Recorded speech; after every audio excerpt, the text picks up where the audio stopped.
स्वागत है NF news पर। मैं हूं आपके साथ रोहित।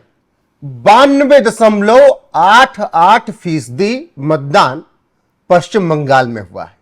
भारत के इतिहास में किसी राज्य में किसी एक फेज में या ओवरऑल इतना मतदान कभी हुआ ही नहीं। इसी साल 2026 में पुडुचेरी में 91% से ज्यादा मतदान हुआ, लेकिन उसका भी रिकॉर्ड पश्चिम बंगाल वालों ने तोड़ दिया भाई। अब 11% का जब गैप आया है पिछले, अगर देखेंगे फीसदी 21 का और 26 का, तो उसके बाद सवाल उठ रहे हैं क्या वाकई में बड़ा बदलाव होने जा रहा है क्या। मेरे साथ वरिष्ठ पत्रकार पंकज प्रसून है। सिर्फ 92.88% पर ही आज यहां पर चर्चा होगी, इसके इतर और उधर कुछ भी बात नहीं होगी। लेकिन उससे पहले कुछ आंकड़े आपको बता देता हूं। पहला फेज बंगाल में रिकॉर्ड तोड़ वोटिंग। ईसी ने पहले दौर के लिए वोटिंग आंकड़े जारी किए। 152 सीटों पर 3 करोड़ 60 लाख वोटर थे। 3 करोड़ 34 लाख 40 हजार वोट पड़े। पहले फेज में 92.88% वोटिंग हुई। रिकॉर्ड तोड़ वोटिंग के क्या संकेत? 1991 में 76.89% वोट पड़े थे। 96 में 82.94% वोट पड़े थे। 6.14% वोट का इजाफा हुआ था। नतीजा लेफ्ट सरकार बरकरार थी। 2006 में 81.97% वोट पड़े थे। 2011 में 86.06% वोट पड़े थे। 4.09% वोट का इजाफा हुआ। नतीजा सत्ता परिवर्तन और टीएमसी जीती। 2021 में 81.56% वोट पड़े थे। 2026 में 92.88% वोट पड़े हैं। 11.32% वोट का इजाफा हुआ है। 4 मई को नतीजे पर सबकी नजर रहेगी। तो ये पूरे आंकड़े पश्चिम बंगाल के पिछले कुछ चुनावों के। पंकज जी, जब 6% वोट इधर से उधर हुआ तो left tata bye bye Mamata Banerjee 2011 में सत्ता में। अब 11.32% का अंतर आ चुका है, हालांकि दूसरे चरण का मतदान बाकी है। इशारा क्या है? पता नहीं रोहित, हर कोई सिर्फ परसेंटेज की बात कर रहा है, टोटल नंबर ऑफ वोट्स की बात ही नहीं कर रहा है। पिछले विधानसभा चुनाव में जितने लोगों ने मतदान किया उससे 42 लाख कम लोगों ने इस बार मतदान किया। ये एक और मैं इंटरेस्टिंग आंकड़े आपको दे रहा हूं। और ये इस वजह से हुआ है, कम इसलिए हुआ है कि एसआईआर के बाद जो डेड वोटर्स थे, डेड वोटर्स उन वोटर्स को कहते हैं जिन जो गुजर गए, इस दुनिया में नहीं रहे लेकिन उनका नाम था, या फिर बहुत सारे ऐसे अवैध वोटर थे जो कि वोटर नहीं थे यहां के लेकिन उनका नाम चढ़ा हुआ था। तो इन वोटरों का, जैसे कि एक होता है वहां छप्पा वोट, ठप्पा वोट बोलते हैं उसको, तो वोटर लिस्ट में नाम है, उनके नाम की पर्ची है, उनके नाम की पर्ची को मार रहा है कोई और, तो उस वक्त ये वोटिंग परसेंटेज ऐसे भी 80% के आसपास दिखाई देता था। इस बार वो सारे हट गए, तो वो नाम भी हट गए सब। तो अचानक आप देखिएगा कि पश्चिम बंगाल में वोटरों की संख्या डाउन हो गई। तो जो अवैध, जो उनके बदले जो फर्जी मारा करते थे, फर्जी इस बार मारे नहीं, तो इसीलिए ये 42-43 लाख 46 लाख कम वोट पड़े हैं। लेकिन वोट फीसदी बढ़ गया। परसेंटेज तो बढ़ जाएगा ना, क्योंकि टोटल नंबर ऑफ वोटर्स कम हो गए। एसआईआर के बाद जो बाकी छटा गए तो वो कम हो गए, तो परसेंटेज तो ज्यादा बढ़ा हुआ दिखाई देगा ना। तो ये 92.88% वोट पड़ जाना क्या संकेत दे रहा है? और क्यों इतना वोट पड़ा? क्योंकि वोटर एसआईआर सब छोड़िए, लोग इतना कैसे निकल आए जो बचे उसमें से? अरे देखिए, लोग मैंने कहा ना टोटल नंबर ऑफ कम पड़े हैं। ये जब मतदाता सूची छोटी हो गई, मान लिया कि 100 आदमी है, 100 आदमी में से आपको 52 आदमी वोट दे रहा है, तो आप क्या बोलेगा? 52% वोट हुआ। अब वो 100 आदमी का लिस्ट छोटा करके आप 60 कर दीजिए और दे रहा है 52 वोट, तो वोटिंग परसेंटेज क्या हो जाएगा? 90% के आसपास हो जाएगा। वही हुआ है, वोटर लिस्ट छोटा हो गया है, एक कारण है। दूसरा कारण यह है कि परसेंटेज जो फालतू था, जो इस बार ठप्पा वोट नहीं पड़ा है, तो ये जो छप्पा वोट नहीं पड़ने दिया गया, इसके कारण जो जेन्युइन वोटर है, लाइनें लंबी दिखी। जो मुझे, अगर मुझे एनालाइज करने के लिए बोलेगा बंगाल चुनाव के, क्योंकि देखिए कल तो चल रही थी वोटिंग अपना फ्लो में, आदमी हर कोई बोल रहा था।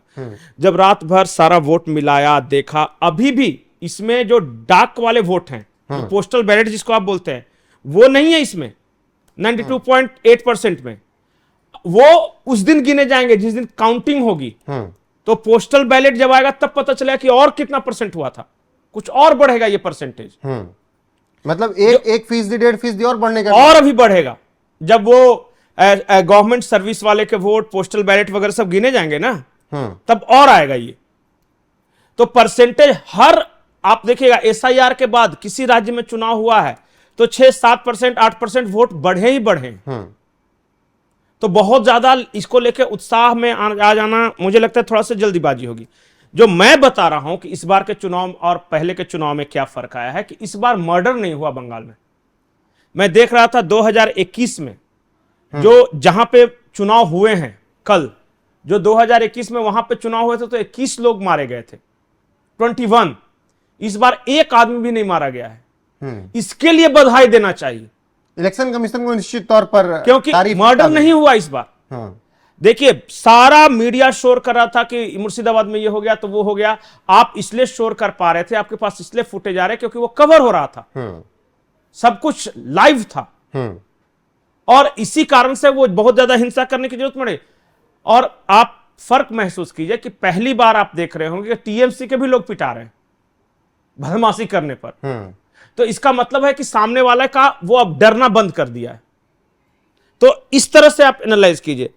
एक जो मुझे बेसिक फर्क आया, जो आप ध्यान सुनिएगा, जब भी आप चुनाव निकाल लीजिए बंगाल का, मुसलमान हमेशा ऑप्टिमम वोट करते थे, माने अच्छी संख्या में उनका।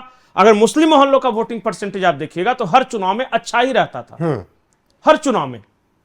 इस बार हिंदू जो थे उन्होंने भी अच्छी संख्या में मतदान किया, मतलब जो हिंदू नहीं निकलते थे इस बार वो भी निकल कर आए हैं। तो इसलिए हिंदुओं का बढ़ा, तो इसलिए ओवरऑल मतदान प्रतिशत और ज्यादा बढ़ा हुआ दिखाई दे रहा था। मतलब 6-7% तो एसआईआर के कारण आप जोड़ लीजिए, और जो 5% बढ़ा वो इसीलिए, मुसलमान तो हमेशा मैक्सिमम वोट मार रहा था, तो जो हिंदू निकला ना उसके चलते 5-6% और बढ़ा हुआ नजर आया। टोटल 12% इंक्रीज दिख रहा है। और वही लिहाज से देखिए, वही है कि अगर पंकज जी मान लीजिए दूसरे फेज में भी इसी के आसपास आप जाकर टिकते हैं, मैं ये नहीं कह रहा हूं कि 90 ही आप टच करें, 85-86 पे भी रहते हैं तो ओवरऑल 90 के आसपास हो जाएगा आपका। अब मैं बताता हूं अगले फेज का। अब मैं एसआईआर प्रक्रिया को आप देखिए तो सबसे ज्यादा नाम कहां कहां कटे थे, वो जब इलाकों को आप देखिए कि किस विधानसभा में सबसे ज्यादा नाम कटे थे तो आपको पता चलेगा कि वो सेकेंड फेज वाले ज्यादा थे। अभी तो पूरा बांग्लादेश बॉर्डर वाला चुनाव होने वाला है, अभी तो संदेश खाली में चुनाव है, तो सुंदरबन वाले में दूसरे फेज में इससे भी ज्यादा वोटिंग हो सकती है, मुझे तो ऐसा लग रहा है। क्योंकि नहीं, वोटिंग हो सकता है शहर में कम हो, ओवरऑल अगर देखेंगे तो कलकत्ता शहर में चूंकि वीआईपी लोग रहते हैं तो उनको धूप उप ज्यादा लगता है, वो ज्यादा माइग्रेट भी कर गए। पता चला कि नाम है बेटे का वोटर लिस्ट में, लेकिन वो बेंगलोर में सॉफ्टवेयर इंजीनियर है, काम कर रहा है, तो हो सकता है कि, लेकिन कोशिश की है कि इस बार पकड़ पकड़ के सबको बंगाल लाया जाए। दोनों तरफ से कोशिश हुई है। एक तरफ से ममता बनर्जी ने ये मैसेज फैलाया, विपक्ष की तरफ से ये कहा गया कि अगर इस बार वोट नहीं दोगे तो तुम्हारा वोटर लिस्ट में नाम कट जाएगा और तुमको बाहरी समझेंगे।